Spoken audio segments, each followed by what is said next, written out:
नमस्कार दोस्तों, स्वागत आपके अपने YouTube चैनल आपके अपने परिवार GK by genius Subhash sir में। सबसे पहले तो सभी बच्चों को आज हिंदी दिवस की हार्दिक शुभकामनाएं, क्योंकि आप सब बच्चे जानते भी आज ही के दिन 14 सितंबर 1949 को हिंदी को राजभाषा का दर्जा दिया गया था। यानी हिंदी राजभाषा हमारी जो घोषित की गई थी वो 14 सितंबर 1949 को आज ही के दिन। तो सबसे पहले तो हमें हिंदी की तरफ बढ़ना चाहिए भी, हिंदी है हम वतन के हिंदुस्तान हमारा। तो हमने एक पॉलिटिकल साइंस की एक सीरीज़ शुरू कर रखी थी, पॉलिटिकल साइंस के क्वेश्चनों के बारे में हम चर्चा कर रहे थे। तो इसी सीरीज़ को आगे बढ़ाते हुए आज का जो फर्स्ट क्वेश्चन रहेगा वो फर्स्ट क्वेश्चन है आपका, प्रारूप समिति के अध्यक्ष कौन थे भी। यानी किसका जैसे जिक्र किया है, प्रारूप समिति का जैसे जिक्र किया भी, प्रारूप समिति। तो प्रारूप समिति के अध्यक्ष का जैसे जिक्र किया है, अध्यक्ष कौन थे भी। तो आप सब बच्चे जानते हैं, बहुत बार ये क्वेश्चन रिपीट भी होता है आपका। प्रारूप समिति के जो अध्यक्ष थे वो डॉक्टर B.R. अम्बेडकर भी। कौन थे? Doctor B.R. अम्बेडकर का जैसे जिक्र करें, ठीक है। Doctor B.R. अम्बेडकर जो है वो किसके अध्यक्ष थे? आपके प्रारूप समिति के अध्यक्ष थे। आपको ध्यान होना चाहिए, प्रारूप समिति का जो प्रारूप तैयार किया था वो किसने किया था? V.N. राव ने भी। किसने तैयार किया था? V.N. Rao. Very very important question है, बहुत बार ये क्वेश्चन है पूछा गया है भी। प्रारूप समिति का जो प्रारूप तैयार करने वाले थे वो V.N. राव थे, और ये संविधान सभा के क्या थे? संवैधानिक सलाहकार थे भी। क्या थे? संवैधानिक सलाहकार का जैसे जिक्र करते हैं, सलाहकार, संवैधानिक या कानूनी सलाहकार का जैसे जिक्र करें तो कौन थे? V.N. राव थे। इन्होंने प्रारूप समिति का क्या तैयार किया था? प्रारूप तैयार किया था। और किस समिति के? परामर्श जो समिति आई थी, परामर्श समिति के आधार पर इन्होंने किसका तैयार किया था? प्रारूप समिति का प्रारूप तैयार किया था। और प्रारूप तैयार करके इसके अध्यक्ष बनाए गए थे डॉक्टर B.R. अम्बेडकर को। प्रारूप समिति के आपको ध्यान होना चाहिए कितने सदस्य थे? 7 सदस्य थे। ये क्वेश्चन बहुत बार पूछा गया है। यानी प्रारूप समिति के सदस्य कितने थे? 7 सदस्य थे। इसमें से एक हम जिक्र करते हैं डॉक्टर B.R. अम्बेडकर है। दूसरे जैसे आप जिक्र करते हो तो T.T. कृष्णामाचारी का जैसे जिक्र करोगे, कृष्णामाचारी का जैसे जिक्र करोगे। तीसरा जैसे जिक्र करोगे मोहम्मद सादुल्ला का जैसे जिक्र करोगे। चौथा जैसे जिक्र करोगे K.M. मुंशी का जैसे जिक्र करोगे, मुंशी। 5 नंबर जैसे जिक्र करोगे आप गोपाला स्वामी अयंगर, गोपाला स्वामी अयंगर का जैसे जिक्र करोगे। और 6 नंबर जैसे जिक्र करोगे कृष्णा स्वामी, यानी कृष्णा स्वामी अय्यर, स्वामी अय्यर का जैसे जिक्र करोगे। और 7 नंबर आप जिक्र करोगे माधव राव भी, माधव राव। ये हमेशा पूछे जाते हैं, चाहे आप जैसे किसी भी स्टेट की जो पब्लिक सर्विस कमीशन का पेपर देते हो या SSC के जी कई बार एग्जाम के अंदर ये पूछा गया है। UPPSC का जैसे जिक्र करते हैं, बहुत बार पूछा जाता है। प्रारूप समिति के सदस्य पूछे जाते हैं, बहुत सी बार मैंने भी एग्जाम दिया है, बहुत बार पूछा गया है। 4 सदस्य दे दिए हैं, निम्न में से प्रारूप समिति के कौन सदस्य नहीं थे या कौन सदस्य थे। इस तरीके से अगर ये आपको 7 के 7 सदस्य याद है प्रारूप समिति के, तो आप उस क्वेश्चन को गलत नहीं कर सकते भी, ठीक है। जैसे आपको ध्यान होना चाहिए डॉक्टर B.R. अम्बेडकर तो इसके अध्यक्ष थे। इस अध्यक्ष के साथ साथ 6 और इसके क्या थे? साथी थे भी, यानी 6 और इस कमेटी के अंदर, यानी 7 सदस्य थे भी। कितने थे टोटल? है 7 सदस्य। T.T. कृष्णामाचारी का जैसे जिक्र करते हैं, ये आपको ध्यान होना चाहिए। राजस्थान की जो रियासतें हैं, राजस्थान की रियासतों का प्रतिनिधित्व करने वाले कौन थे? आपके T.T. कृष्णामाचारी थे। और K.M. मुंशी का जैसे जिक्र करते थे, ये किसका प्रतिनिधित्व करते थे? कांग्रेस का किसका प्रतिनिधित्व करते थे? कांग्रेस। ये कई बार ये क्वेश्चन भी राजस्थान पब्लिक सर्विस कमीशन के अंदर पूछा गया है भी, राजस्थान की रियासतों का प्रतिनिधित्व प्रारूप समिति में किसने किया था? तो T.T. कृष्णामाचारी का जैसे जिक्र करते हैं। आपको ध्यान होना चाहिए T.T. कृष्णामाचारी जो आपकी संविधान सभा है, संविधान सभा के उपाध्यक्ष भी है भी, ठीक है भी। S.C. मुखर्जी का जैसे जिक्र करते हैं, क्योंकि संविधान सभा के डॉक्टर राजेंद्र प्रसाद के साथ 2 उपाध्यक्ष बनाए गए थे। एक तो T.T. कृष्णामाचारी का जैसे जिक्र करते हैं और एक S.C. मुखर्जी का जैसे जिक्र करते हैं। राजस्थान की रियासतों का क्या करते थे? ये प्रतिनिधित्व करते थे। एक चीज़ आपको और भी क्लियर होना चाहिए इस चीज़ के बारे में, यानी T.T. कृष्णामाचारी है इनसे पहले यहां पर सदस्य और थे भी, डीपी खेतान का जैसे जिक्र करते हैं, यानी इनसे पहले जो सदस्य यहां पर 2 नंबर पर कौन थे, डीपी खेतान थे। परंतु डीपी खेतान की मृत्यु होने के बाद में, यानी कार्यकाल के बीच में मृत्यु होने के उपरांत इनके स्थान पर टीटी कृष्णामाचारी को क्या दिया गया था, स्थान दिया गया था। इसके अलावा एक आपको और ध्यान होना चाहिए भी, एक माधव राव का जैसे जिक्र करते हैं तो इनके स्थान पर भी BL मित्रा थे भी, कौन थे, BL मित्रा। परंतु BL मित्रा का बाबा साहब डॉक्टर भीमराव अंबेडकर के साथ मतभेद होने से फिर क्या कर दिया था, इन्होंने इस्तीफा दे दिया था। और इस्तीफा देने के बाद में किसको बनाया गया था इसका सदस्य, माधव राव को भी। किसको, माधव राव। ये हमेशा क्वेश्चन यहाँ से इस तरीके से क्वेश्चन पूछे जाते हैं, आपको इनको याद भी करना है भी, ठीक है भी। एक जैसे क्वेश्चन यहाँ से और भी पूछा जाता है डॉक्टर BR अम्बेडकर से भी, इनकी जैसे जन्म से संबंधित भी पूछा हुआ एक क्वेश्चन है, जन्म और मृत्यु के बारे में। जन्म 1891 में हुआ था और मृत्यु जैसे जिक्र करें 1956 में। ये चीजें भी आपको क्लियर होना चाहिए। देखो प्रारूप समिति का हमेशा जिक्र किया जाता है इस चीज के बारे में। एक चीज और यहाँ से रिपीट होती है, संविधान निर्माता के रूप में भी इनको जाना जाता है। इसके अलावा जो प्रारूप समिति का जैसे जिक्र करते हैं 29 अगस्त जैसे 1947, यानी इसका जो गठन किया गया था, कब गठन किया गया प्रारूप समिति का, 29 अगस्त 1947 को। ये चीज आपको क्लियर होना चाहिए। प्रारूप समिति का जैसे डॉक्टर BR अम्बेडकर का जिक्र करें तो इनको क्या कहा जाता है, संविधान निर्माता कहा जाता है। क्या कहा जाता है, संविधान निर्माता कहा जाता है। और इन्होंने संविधान बनाकर क्या है, संविधान सभा को दे दिया था, यानी 26 नवंबर 1949 को भी, 26 नवंबर 1949 को भारत का संविधान बनकर क्या हो गया था, तैयार हो गया था। यानी 26 नवंबर 1949 को भारत का संविधान क्या कर लिया गया था, अंगीकार कर लिया गया था, अडोप्ट कर लिया गया था, अधिकृत कर लिया गया था। ये चीज आपको क्लियर होना चाहिए। यानी 26 नवंबर 1949 को भारत का संविधान बनकर तैयार हो गया और हमने क्या कर लिया था, अंगीकार कर लिया था भी, अंगीकार। ये क्वेश्चन बहुत बार पूछा जाता है, परंतु बच्चे यही सबसे ज्यादा कंफ्यूज होते हैं भी, अंगीकार क्या होता है और लागू क्या होता है। लागू हुआ था आपका 26 जनवरी 1950 को, परंतु भारत का संविधान अंगीकार कर लिया, अडोप्ट कर लिया गया था 26 नवंबर 1949 को। इसीलिए हर साल 26 नवंबर को क्या बनाया जाता है, संविधान दिवस बनाया जाता है। क्या बनाया जाता है, संविधान दिवस बनाया जाता है। ये चीज आपको क्लियर होना चाहिए। इसके अलावा भारत का संविधान लागू हुआ था 26 जनवरी 1950 को भी, और 26 जनवरी को हम क्या बनाते हैं, गणतंत्र दिवस बनाते हैं। इसके पीछे भी कहानी आपको ध्यान होना चाहिए भी, 26 जनवरी को ही हमने जो भारत का संविधान लागू क्यों किया गया था, ये भी आपका एक क्वेश्चन आया हुआ है, इसके बारे में भी जैसे चर्चा करेंगे, ठीक है भी। तो 26 जनवरी को ही भारत का संविधान क्यों लागू किया गया, इसके पीछे भी एक रीजन है, कारण है।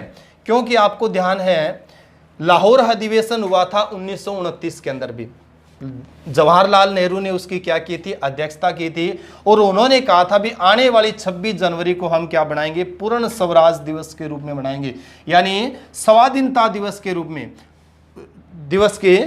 में बनाएंगे। तो 26 जनवरी 1950 को ही भारत का संविधान क्यों लागू हुआ, ये चीज आपको क्लियर होना चाहिए। क्योंकि हम जैसे जिक्र करते हैं 1929 में लाहौर अधिवेशन का जैसे जिक्र करते हो, लाहौर अधिवेशन कहां पर हुआ था, लाहौर में हुआ था, रावी नदी के तट पर भी, रावी नदी के तट पर। ये चीज करनी होना चाहिए। अध्यक्षता किसने की थी, बहुत बार क्वेश्चन पूछा जाता है भी, अध्यक्षता किसने की थी 29 का लाहौर अधिवेशन की, जवाहरलाल नेहरू ने भी, जवाहरलाल नेहरू ने। और इसी में ही अधिवेशन पारित किया गया था, यानी रेजुलेशन पास किया गया था भी, आने वाली 26 जनवरी 1930 को भी, 26 जनवरी 1930 को हम क्या बनाएंगे, पूर्ण स्वराज्य दिवस बनाएंगे। स्वराज मतलब होता है अपना राज, यानी अपना राज दिवस बनाएंगे। और 26 जनवरी 1930 को हमने पूर्ण स्वराज्य दिवस बनाया था, सबसे पहले लाहौर में रावी नदी के तट पर। अब भारत आज़ाद हो गया 15 अगस्त 1947 भी, 15 अगस्त 1947 का जैसे जिक्र करते हैं तो 15 अगस्त 1947 यानी पूर्ण स्वराज्य दिवस, आज़ादी दिवस बनाते थे हम पहले 15 अगस्त 1947 से पहले कब मनाते थे, 26 जनवरी को। और भारत आज़ाद हुआ 15 अगस्त 1947 को। तो ये जो तिथि थी 26 जनवरी, ये भुला दी लोगों ने। तो इसी की याददाश्त को बनाए रखने के 26 जनवरी को बनाए रखने के लिए हमने भारत का संविधान कब लागू किया था? 26 जनवरी 1950 को। इसीलिए 26 जनवरी को क्या बनाते हैं हम? गणतंत्र दिवस बनाते हैं। क्या बनाते हैं? गणतंत्र दिवस। Very very important. यहाँ कंफ्यूज होने वाली बात नहीं है आपको। कई बार होते हैं, बच्चे हो जाते हैं, 15 अगस्त का जैसे जिक्र करते हैं, 26 नवंबर का जैसे जिक्र करते हैं, 26 जनवरी का जैसे जिक्र करते हैं। यहाँ आपको क्लियर होना चाहिए, 15 अगस्त को हम स्वतंत्रता दिवस बनाते हैं भी, 26 जनवरी को हम क्या बनाते हैं? गणतंत्र दिवस बनाते हैं। और हम जिक्र करें 26 नवंबर, तो 26 नवंबर को हम संविधान दिवस बनाते हैं। क्या बनाते हैं? संविधान दिवस। तो ये बहुत इंपॉर्टेंट आपका क्वेश्चन था, जिस क्वेश्चन के बारे में हमें चर्चा कर रहे थे। हमेशा यहाँ से क्वेश्चन आपके पूछे जाते हैं, जैसे प्रारूप समिति का हमें जिक्र कर रहे थे। वेरी वेरी इंपॉर्टेंट है। नेक्स्ट जो क्वेश्चन दिया हुआ है आपका, ये भी बहुत इंपॉर्टेंट है।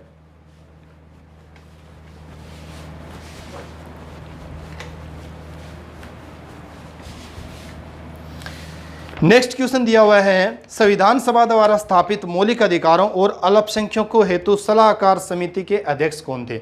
अब देखो बच्चे यहाँ भी कई बार कंफ्यूज होते हैं, बहुत बार बच्चे पूछते भी हैं, इस तरह के क्वेश्चन है भी। सलाहकार जैसे समिति का जिक्र किया है भी, सलाहकार में, सलाहकार है समिति भी।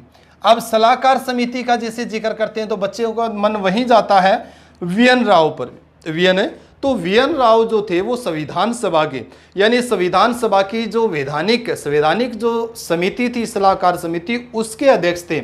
जबकि ये क्वेश्चन क्या पूछ रहा है आपका, इन्होंने जिक्र किया है संविधान सभा द्वारा स्थापित मौलिक अधिकारों और अल्पसंख्यकों हेतु सलाहकार समिति की, यानी मौलिक अधिकारों का जैसे जिक्र किया है भी। किसका जैसे जिक्र किया है? मौलिक अधिकारों। तो मौलिक अधिकारों की जो सलाहकार समिति है, उस सलाहकार समिति का ये जिक्र कर रहा है।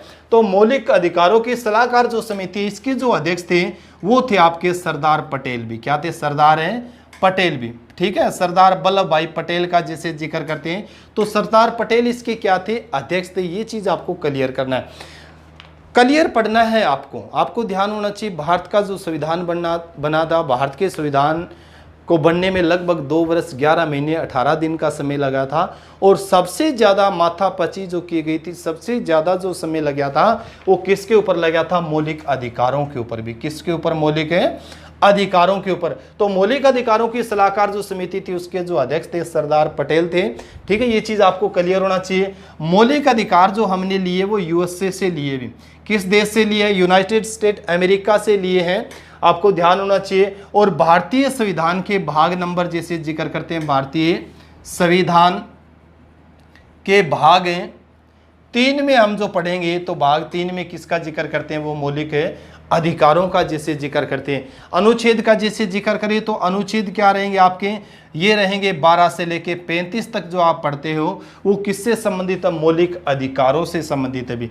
किस देश से ये अवधारणा ली हमने? यूएसए से ली है। इसीलिए कई बार हम जैसे पढ़ते हैं, बहुत बार ये क्वेश्चन आया है भी, भारतीय संविधान के भाग नंबर 3 को किस नाम से जाना जाता है? तो भारतीय संविधान का भाग नंबर 3 है, इसको मैग्ना कार्टा कहा जाता है भी। क्या कहा जाता है? Magna carta. अब मैग्ना कार्टा क्या होता है? एक लिखित पत्र होता है। ये चीज भी आपको जानकारी होना चाहिए। अब मैग्ना कार्टा दिमाग में आते ही बच्चों के मन में हो जाता है भी ये क्या भला आ गई, तो हमें ध्यान होना चाहिए इस चीज के बारे में। सबसे पहले मैग्ना कार्टा की जब हम जिक्र करते हैं, मौलिक अधिकारों का जैसे जिक्र करते हैं, तो मौलिक अधिकारों की जो अवधारणा आई थी 15 जून 1215 में भी। कहाँ से शुरू हुई थी? ये आपको ध्यान होना चाहिए, ब्रिटेन से भी। कहाँ से शुरू हुई थी ये? ब्रिटेन। यानी सबसे पहले नागरिकों को जो मौलिक अधिकार दिए गए थे, किस देश के अंदर दिए गए थे? ब्रिटेन में भी। 15 जून 1215 का जैसे जिक्र करते हैं, वेरी वेरी इंपॉर्टेंट है, ये ध्यान होना चाहिए। वहाँ का जैसे राजा था, उस राजा का जैसे जिक्र करते किंग जॉन का जैसे जिक्र करते किंग जॉन ने सबसे पहले थेम्स नदी के किनारे भी, किस नदी के? थेम्स नदी के किनारे नागरिकों के लिए अधिकारों से संबंधित क्या एक मैग्ना कार्टा, एक लिखित पत्र दिया भी। ठीक है, ये चीज यानी बातें लिखवाई थी, उनके अधिकारों से संबंधित एक मैग्ना कार्टा लिखाया था। इसीलिए कहा जाता है भी भारतीय संविधान का भाग नंबर 3 को क्या कहा जाता है? भारत का मैग्ना कार्टा कहा जाता है भी। तो मैग्ना कार्टा कहाँ से है आपका? इंग्लैंड से आया है, ब्रिटेन से आया है, क्योंकि सबसे पहले किंग जॉन वहाँ के महाराजा राजा थे, उन्होंने 15 जून 1215, ठीक है। 1215 को थेम्स नदी के किनारे नागरिकों के अधिकार लिखवाने के काम किए थे, ठीक है। अब भारत में जैसे जिक्र करते हैं इस चीज के बारे में, भारत में सबसे पहले तो जैसे जिक्र करते हैं एनी बेसेंट का, जैसे जिक्र करें एनी बेसेंट ने इनकी मांग की थी। उसके बाद में जैसे 1928 का हम पंडित जवाहरलाल नेहरू का जैसे जिक्र करते हैं। परंतु बाद में जैसे आपको ध्यान होना चाहिए 1931 का जो कराची अधिवेशन हुआ था कांग्रेस का भी 1931 के अंदर है, कांग्रेस के अंदर जो, ठीक है, 1900 सबसे पहले तो आपको ध्यान होना चाहिए एनी बेसेंट का जैसे जिक्र करते हैं। उसके बाद में जैसे जिक्र करोगे मोतीलाल नेहरू भी, ठीक है, मोतीलाल नेहरू का जैसे जिक्र करोगे, और फिर आपका जैसे सरदार पटेल का जैसे जिक्र करते हो, सरदार पटेल। ये चीज आपको क्लियर होना चाहिए। जवाहरलाल नेहरू, मोतीलाल नेहरू ने 1928 का जैसे जिक्र करोगे, ठीक है। उसके बाद में जैसे सरदार पटेल का हमने जिक्र करे तो आपको ध्यान होना चाहिए 1931 के अंदर जो कराची में हुआ था, कराची, ठीक है, कराची के अंदर भारतीय राष्ट्रीय कांग्रेस का जो सम्मेलन हुआ था, उस सम्मेलन के अंदर है मौलिक अधिकारों से संबंधित क्या है प्रस्ताव पास किया गया था। सबसे पहले जो प्रस्ताव पास किया गया था भारत में मौलिक अधिकारों से संबंधित थे 1931 के अंदर कराची में जो कांग्रेस का अधिवेशन हुआ था, और की अध्यक्षता किसने, सरदार वल्लभ भाई पटेल ने। ये चीज भी आपको क्लियर होना चाहिए। अब थोड़ी सी बात ये भी ध्यान होना चाहिए, भारतीय संविधान की भाग नंबर 3 में जो मौलिक अधिकार दिए वो 7 दिए हुए थे भी, यानी मूल संविधान में जब हम पढ़ते हैं तो मूल संविधान के अंदर कितने जो मौलिक अधिकार थे आपके 7 थे, परंतु वर्तमान में कितने रह गए आपके, वर्तमान में आपके 6 हैं, क्योंकि 7वां जो आपका था मौलिक अधिकार है, 7वां मौलिक अधिकार संपत्ति का जो अधिकार था, संपत्ति का अधिकार है, उस अधिकार को कानूनी अधिकार बना दिया भी। क्या बना दिया गया था, कानूनी अधिकार। आपको ध्यान होना चाहिए 1978 में 44वां संविधान संशोधन हुआ था, 44वां संविधान संशोधन मोरारजी देसाई की जो सरकार थी उसमें, यानी मोरारजी देसाई की सरकार में 44वां संविधान संशोधन हुआ था 1978 में। उसमें 7वां जो अधिकार था, मौलिक अधिकार था, संपत्ति का जो अधिकार, उसको क्या बना दिया, कानूनी अधिकार। तो अब 7 की बजाय कितने रह गए वर्तमान समय में आपके 6 मौलिक अधिकार। अभी कितने मौलिक अधिकार हैं, 6। ये चीजें भी आपको क्लियर करना है, यानी जितने भी क्वेश्चन आपके बनते हैं एक क्वेश्चन के आसपास, उन सभी क्वेश्चनों को आपको क्या है याद करना है। मौलिक अधिकारों से संबंधित में अलग से वीडियो बनाएंगे, वैसे इनके बारे में विस्तृत रूप से लिखकर भी आपको नोट्स के अंदर भी वीरजपाल सर ने बड़े सुंदर, बड़े खासकर पॉलिटिकल साइंस के ऊपर बड़ी अच्छी कमांड है अपने गुरुजी की, वीरजपाल सर की, तो बहुत अच्छे नोट्स बनाते हैं वो। उन्होंने भी लिख के बारे में, इनके बारे में बड़ी अच्छी सुंदर जानकारी दे रखी है आपको। तो आपको ध्यान होना चाहिए वर्तमान में मौलिक अधिकार कितने आपके 6 हैं, और पहले मूल संविधान में कितने थे आपके 7 थे भी। ये चीज आपको क्लियर होना चाहिए, वेरी वेरी इंपॉर्टेंट, ठीक है भी। तो हम जिक्र कर रहे थे संविधान सभा के मौलिक अधिकारों के बारे में। नेक्स्ट जो क्वेश्चन दिया हुआ है, नेक्स्ट क्वेश्चन के बारे में चर्चा करें।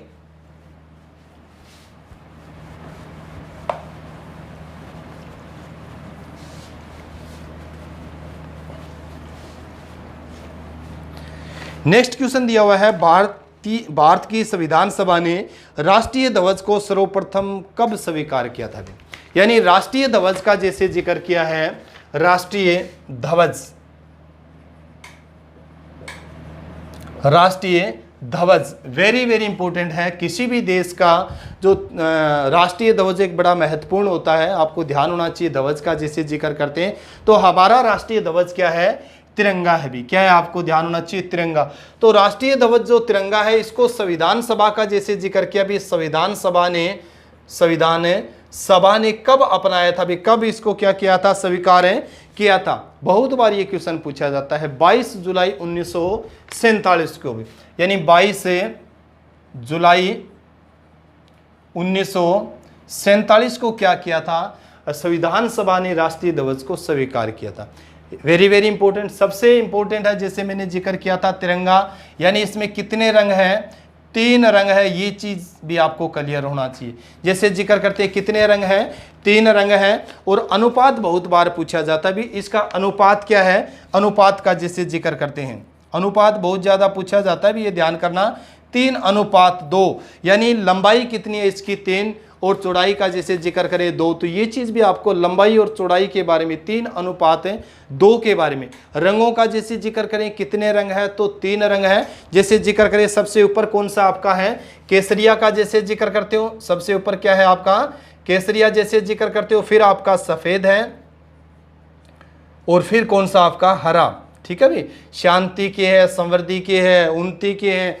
ठीक है, जो प्रतीक का जैसे जिक्र करते 3 रंग है। और हमारा जो ध्वज है, जो तिरंगा है, उसके बीच में आपको ध्यान होना चाहिए क्या, एक गोल चक्कर है हल्के नीले रंग का, जैसे गहरे नीले रंग का जैसे एक चक्कर है। और उस चक्कर के अंदर कितनी तीलियां हैं, 24 तीलियां। हमेशा ये क्वेश्चन भी पूछा जाता है, यानी एक चक्कर है, इस चक्कर के अंदर कितनी तीलियां आपकी, 24 तीलियां भी। कितनी तीलियां आई, 24 तीलियां। हमेशा ये क्वेश्चन पूछा जाता है भी। ठीक है भी, अनुपात पूछा जाता है, कितने रंग है ये पूछे जाते हैं। इसके बाद में इसमें एक चक्कर है जो गहरे नीले रंग का है, उसमें कितनी तीलियां हैं। देखो आपको ध्यान होना चाहिए, सबसे पहले क्या था इसके अंदर है, चरखा था भी। खासकर आज़ाद हिंद फौज का भी जब हम जिक्र करते तो आज़ाद हिंद फौज ने भी जिस तिरंगे को अपनाया था, उस तिरंगे के अंदर क्या था, चरखा था भी। क्या था, चरखा, सूत काटने का। परंतु बाद में क्या है, जैसे 24 तीलियों की इस चक्कर की जो अवधारणा मैंने कई बार आपको बताई थी, हंसराज ने दी थी भी। किसने दी थी ये, हंसराज। मैंने बताया था आपको कई बार भी, जलंधर पंजाब से संबंध रखते थे, आर्य समाजी थे, पंजाब में आर्य समाज को बढ़ चढ़ाने का काम किया था, यानी आगे बढ़ाने का जो काम किया था हंसराज ने। और ये हंसराज वही है जो किसके अनुयायी थे, स्वामी दयानंद सरस्वती के थे और अनुयायी थे। और इन्होंने डीएवी संस्था की क्या की थी, स्थापना। हर एक चीज़ आपको क्लियर होना चाहिए। अब तिरंगा जैसे आ गया, तो तिरंगा की रचनाकार कौन सा है, या इसका निर्माण किसने किया था। ठीक है, ये किसकी देन है, तो पिंगली वेंकैया का जैसे जिक्र करते हैं ना, पिंगली वेंकैया। ठीक है भी, पिंगली वेंकैया, यानी राष्ट्रीय जो तिरंगा है, जो तिरंगा की जो मतलब बनाने वाले थे, रचनाकार अगर कोई है तो कौन थे, पिंगली वेंकैया थे। एक सच्चे देशभक्त थे भी, बहुत बार मैंने इसके बारे में बताया भी, सच्चे देशभक्त थे, आपको ध्यान होना चाहिए। और एक क्या थे, कृषि वैज्ञानिक भी रहे। आंध्र प्रदेश से संबंध रखते हैं, किस राज्य से संबंध रखते हैं, आंध्र प्रदेश से संबंध रखते थे। तो सच्चे देशभक्त थे और एक कृषि वैज्ञानिक थे, पिंगली वेंकैया ने, जिन्होंने किसकी रचना की थी, आपके तिरंगा की। यानी ठीक है, तिरंगा को बनाने में सबसे महत्वपूर्ण भूमिका किसकी थी, पिंगली वेंकैया। और इसी तिरंगे में जो नीले रंग का जो चक्कर है, जिसमें 24 तीलियों की जब धारणा दी थी, वो हंसराज ने भी। किसने दी थी, हंसराज। और हंसराज आर्य समाजी थे, जिन्होंने डीएवी संस्था की क्या की थी, स्थापना की थी। Very very important. इसके अलावा बहुत बार क्वेश्चन पूछा जाता है, जैसे झंडा से संबंधित, तिरंगा से संबंधित आया है, तो झंडा गीत का भी जैसे जिक्र आता है भी, यानी राष्ट्रीय झंडा गीत कौन सा है, तो जैसे जिक्र करते हैं राष्ट्रीय झंडा गीत, विजयी विश्व तिरंगा प्यारा भी। विजयी विश्व तिरंगा प्यारा, झंडा ऊंचा रहे हमारा। इसके रचनाकार बहुत बार पूछे जाते हैं भी, यानी झंडा जो गीत है, विजयी विश्व तिरंगा हमारा प्यारा जैसे जिक्र करते हैं, तो इसके रचना कौन है, श्यामलाल गुप्त भी। यानी झंडा गीत जो आपका है, इसके रचनाकार कौन से हैं, रचनाकार, तो श्यामलाल गुप्त। ये चीज आपको क्लियर होना चाहिए। ठीक है, बहुत बार क्वेश्चन पूछा जाता है, यानी श्यामलाल गुप्त जो है वो झंडा गीत की क्या है, रचनाकार है। वेरी वेरी इंपॉर्टेंट है। इसके अलावा एक क्वेश्चन और भी, चलो झंडा से संबंधित एक आया है, तो और भी एक क्वेश्चन पूछा जाता है, इंपॉर्टेंट है। झंडा समिति के अध्यक्ष कौन थे भी, ये क्वेश्चन बहुत बार पूछा जाता है भी। झंडा समिति, तो झंडा जो आपकी समिति है, झंडा समिति के अध्यक्ष कौन थे भी, तो ये थे आपके जेबी कृपलानी भी, जेबी कृपलानी भी। ठीक है भी, ये चीज़ आपको क्लियर होना चाहिए। और भारत आज़ाद हुआ भी, भारत आज़ाद हुआ, उसमें भारतीय राष्ट्रीय कांग्रेस यानी आईएनसी, इंडियन नेशनल कांग्रेस के जो अध्यक्ष थे वो भी कौन थे, आपके जेबी कृपलानी। ठीक है, ये चीज़ भी आप इकट्ठे याद कर सकते हो भी। जैसे झंडा का जिक्र कर रहे हैं, तो झंडा समिति के जो अध्यक्ष थे वो कौन थे, जेबी कृपलानी। इसके अलावा हम करवाएंगे जितनी भी समितियां जो रही है, सलाहकार समिति है या और जितनी भी समितियां जो रही, संविधान सभा की जो समितियां बनी थी, तो झंडा समिति के जो अध्यक्ष कौन थे, जेबी कृपलानी। और भारत आज़ाद हुआ उस समय भी भारतीय राष्ट्रीय कांग्रेस के जो अध्यक्ष थे वो कौन थे, आपके जेबी कृपलानी थे। ये चीज़ आपको क्लियर होना चाहिए, बहुत इंपॉर्टेंट है। जिस क्वेश्चन के बारे में हमें जिक्र कर रहे थे। इसके अलावा नेक्स्ट जो क्वेश्चन आपका आया हुआ है, संविधान को 26 जनवरी को क्यों लागू किया गया, ये मैं पीछे ही जिक्र कर चुका हूँ प्रारूप समिति का, जैसे हमने जिक्र किया। तो वेरी वेरी इंपॉर्टेंट, आपके जितने भी क्वेश्चन जो मैं जिक्र कर रहा हूँ वो क्वेश्चन किसी न किसी परीक्षा के अंदर आपके आए हुए हैं, उन क्वेश्चनों का जैसे जिक्र करें। और एक क्वेश्चन से संबंधित हम जोड़कर बहुत से क्वेश्चन याद कर रहे हैं और उन्हीं क्वेश्चनों का मैं ज़्यादा फोकस रख रहा हूँ जो आपके बार बार रिपीट हो रहे हैं। तो आज की क्लास में इतना ही, मिलते हैं अगली क्लास में कल दोबारा। इसी के साथ सभी बच्चों को जय हिंद जय भारत।